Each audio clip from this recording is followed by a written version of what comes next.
Alors on va s'intéresser aux séries chronologiques, c'est-à-dire aux séries qui sont indexées par le temps qui passe. Je vais prendre un exemple. Je prends l'exemple d'un développeur de jeux vidéo qui lance sa publicité de sa dernière production sur les sites de streaming et va mesurer donc chaque jour le nombre de vues qu'il a engrangé pour sa publicité. Et il a donc les résultats qui sont représentés dans ce tableau-là. J'aimerais bien en avoir autant. Et donc on va essayer, d'après ces résultats, de faire des prévisions, des conjectures sur ce qui va se passer par la suite. Donc vous voyez, nous avons le nombre de jours en abscisse, nous avons donc le temps qui passe en abscisse, donc c'est une série chronologique. Et on va lui appliquer la procédure de l'ajustement linéaire pour essayer de faire des prévisions, des conjectures et de répondre à certaines questions qui vont s'afficher par la suite. Déjà, si on veut voir à l'œil nu quelle tendance se dégage, qu'est-ce qu'on peut faire? Eh bien, on peut tracer le diagramme en nuage de points. Donc représenter ces données sur un diagramme en nuage de points. Mettez la pause, essayez de le faire. Si vous avez oublié comment on fait, il y a une vidéo qui vous l'explique. Alors, vous devez obtenir un diagramme en nuage de points à peu près comme celui-ci. Ok, et qu'est-ce qu'on voit? Si on analyse ce diagramme en nuage de points, on observe qu'il y a au début une augmentation assez rapide, et puis qu'à partir de ce jour-là, cette augmentation devient un petit peu plus lente. Donc on se dit qu'il y a une tendance au début, et puis que la tendance s'est légèrement modifiée. On va en tenir compte dans notre analyse des données par la suite. Donc conservons ce diagramme, et demandons-nous, voilà les questions qu'on va se poser, si la tendance observée se confirme, combien de vues prévoit-on à la fin du 10e jour, et au bout de combien de jours dépassera-t-on 200 000 vues? Voilà les deux questions auxquelles on va répondre. Du coup, on a dit qu'on observait un infléchissement de la tendance initiale à partir de quel jour? Vous voyez, ça a été rapide jusqu'au 3e jour, et puis au 3e jour, ça augmente, mais un petit peu moins vite. Donc on observe un infléchissement à partir du 3e jour. Et donc on ne va pas prendre en compte les résultats des 2 premiers jours, on va se dire ces résultats-là ne sont pas significatifs, les résultats des 2 premiers jours ne sont pas significatifs, on ne va pas les prendre en compte. Et par contre, on observe que ces 4 points-là sont à peu près alignés sur la nouvelle tendance, et comme ils sont alignés, qu'est-ce qu'on va déterminer pour ces 4 points-là, pour la période du 3e au 6e jour, pour pouvoir faire des prévisions et des conjectures dessus? Eh bien, on détermine l'équation de la droite de régression. Alors, l'équation de la droite de régression se détermine en rentrant à la calculatrice ou au tableur les données, les abscisses et les ordonnées de ces 4 points-là, ou alors en le faisant à la main avec la méthode des moindres carrés ou avec les formules que je vous ai données sur la covariance, la corrélation et les coordonnées de la droite de régression. Vous avez plein de méthodes pour le faire. Toujours est-il que vous obtenez à la calculatrice, essayez de le faire. Vous pouvez comparer si vous l'avez fait avec ma réponse. On obtient à la calculatrice cette équation de la droite de régression là, ou au tableur, ou par n'importe quelle autre méthode. Et j'ai aussi calculé le coefficient de corrélation, et je m'aperçois que le coefficient de corrélation est très très proche de 1.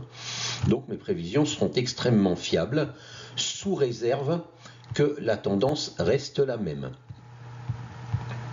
Sous réserve que la tendance reste la même. Parce que les limites de mon modèle, c'est qu'il ne peut pas prévoir s'il va se produire un très grand changement, un cataclysme ou je ne sais pas quoi, le 7e, le 8e ou le 9e jour, ce qui bien entendu aura une influence sur le nombre de vues à la fin du 10e jour. Ça, le modèle ne peut pas le prévoir, mais le modèle peut dire, si la tendance reste la même, alors à la fin du 10e jour, on obtiendra à peu près tant de vues et on dépassera les 200 000 vues à la fin de tel jour.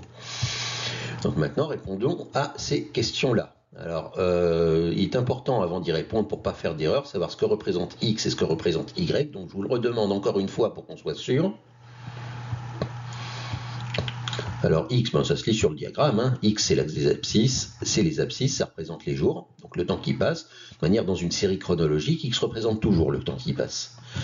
Et y représente donc ce qu'on mesure au fil du temps, c'est-à-dire le nombre de vues. Donc x représente les jours et y représente le nombre de vues. Il est très important de ne pas oublier ça dans ce qu'on va faire par la suite.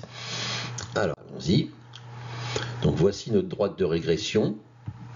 Et on va se demander combien de vues on prévoit à la fin du 10e jour. Donc le 10e jour, c'est un jour, 10 c'est un jour, donc 10 va aller à la place de x. 10 c'est un x. Je vais donc mettre 10 à la place de x dans cette équation. Et j'obtiens cette équation-là, qui est exactement l'équation de ma droite de régression, avec 10 à la place de x.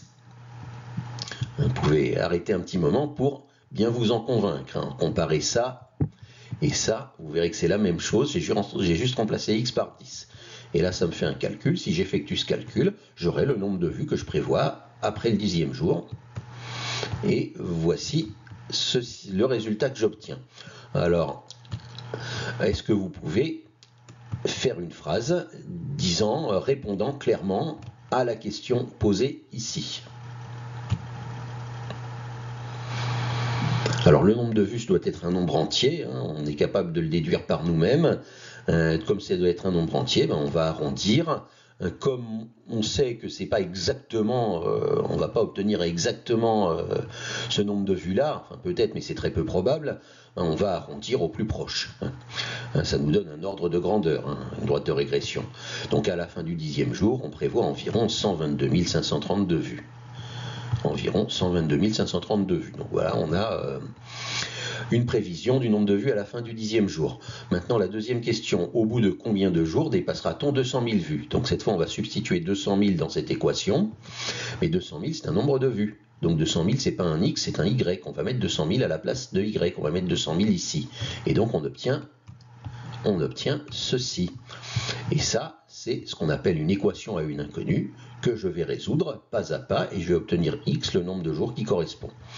Donc je vais retrancher 33 988,9 des deux membres de l'équation et il va me rester 8854,3x égale 166 011,1.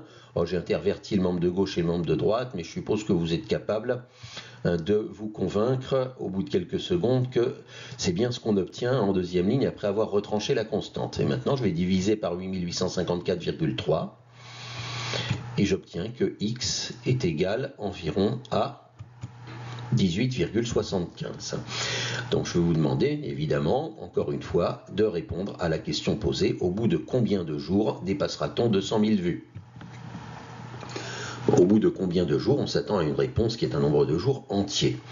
Alors maintenant il faut réfléchir un petit peu à savoir comment est-ce qu'on va arrondir ce 18,75. 18,75 c'est plus grand que 18, ça veut dire qu'au bout de 18 jours je n'aurai pas encore eu 200 000 vues d'après le modèle. Et que j'aurai donc eu 200 000 vues d'après le modèle au bout du jour suivant, donc à la fin du 19e jour. C'est pour ça que je vais dire que je prévois de dépasser 200 000 vues à la fin du 19e jour. Et même si j'avais obtenu 18,1, j'aurais fait le même raisonnement. Si j'avais obtenu 18,1, je me serais dit c'est plus grand que 18, donc au bout du 18e jour, ce ne sera pas encore fait. Ce sera fait à la fin du 19e jour. Voilà. Donc ici, le but n'était pas d'arrondir au plus proche, le but était d'arrondir à la valeur supérieure. De toute manière, en règle générale, les arrondis sont sous votre responsabilité et c'est à vous, en fonction des circonstances, de voir si il vaut mieux arrondir au plus proche ou arrondir à la valeur inférieure ou arrondir à la valeur supérieure. On verra dans tous nos cours, dans toutes nos vidéos, beaucoup de cas où ça ne convient pas d'arrondir au plus proche.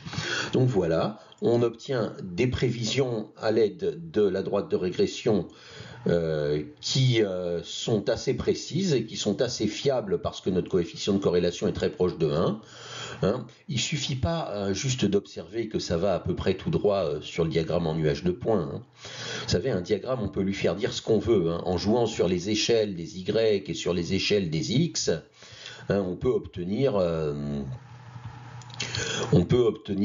des points qui n'ont pas l'air alignés du tout ou qui ont l'air très très alignés.